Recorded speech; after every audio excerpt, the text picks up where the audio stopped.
میری عزیز بہنوں، بیٹیوں اور بھائیوں، آج میں اتحاد و اتفاق کی اہمیت پر جناب رسول اللہ صلی اللہ علیہ وسلم کا ایک پیارا ارشاد سنانے لگا ہوں، جو بخاری اور مسلم شریف کے اندر ذکر کیا گیا ہے۔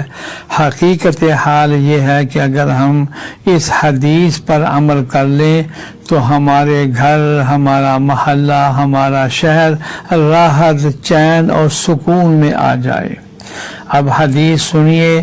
رسول اللہ صلی اللہ علیہ وسلم نے ارشاد فرمایا کہ آپ مومنوں کو آپس میں رحم کرنے، محبت رکھنے اور مہربانی کرنے میں ایسا پائیں گے جیسا کہ ایک بدن ہو۔ جب اس کے کسی عضو کو تکلیف پہنچتی ہے تو پورے جسم کے سارے اعضاء بے خوابی، بے تابی اور بخار میں مبتلا ہو جاتے ہیں۔ اس حدیث مبارک میں حضور صلی اللہ علیہ وسلم نے مسلم معاشرے کی حقیقت بڑے عمدہ انداز میں بیان فرمائی ہے۔ مل جل کر رہنے اور اکٹھے زندگی گزارنے کا نام معاشرہ ہے۔ اسلامی تعلیمات کے آنے سے پہلے لوگ مل جل کر رہتے تھے۔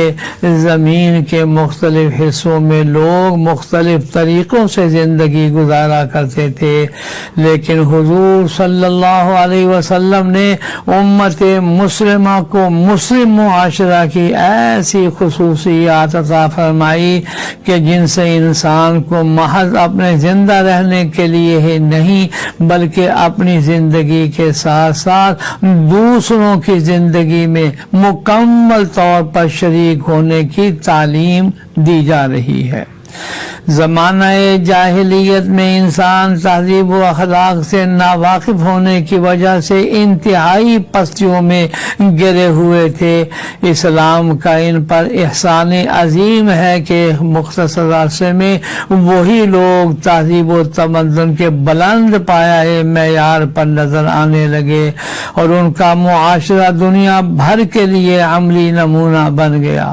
وہ مسلمان جس نئے ملک میں قدم رکھتے وہاں کے لوگ ان کی معاشرتی عملی زندگی سے اس قدر متاثر ہوتے کہ اسلام قبول کر لیتے۔ رسول اللہ صلی اللہ علیہ وسلم نے فرمایا، اللہ تعالیٰ کی طرف سے دین حق اسلام کی تعلیمات لے کر تشریف لائے ہیں، اور جو لوگ آپ کی دعوت کو قبول کر لیتے ہیں وہ امت مسلمہ کے افراد بن جاتے ہیں، اور یہی اسلامی برادری کا مفہوم اور اس کی حقیقت ہے۔ جب انسان امت مسلمہ کا فرد بن جاتا ہے تو اس پر امت مسلمہ کے بارے میں پھر مخصوص قسم کے حقوق عائد ہو جاتے ہیں۔ ان حقوق میں سے بنیادی حق اور امت مسلمہ کی ایک اہم خصوصیت وہ اتحاد و اتفاق ہے۔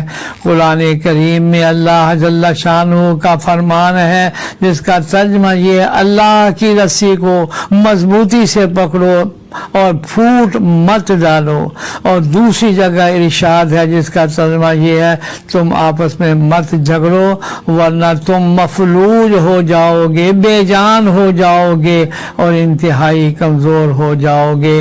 اللہ جل شانہ ہمیں اتفاق اتحاد کی نعمت عطا فرمائے، آمین یا رب العالمین۔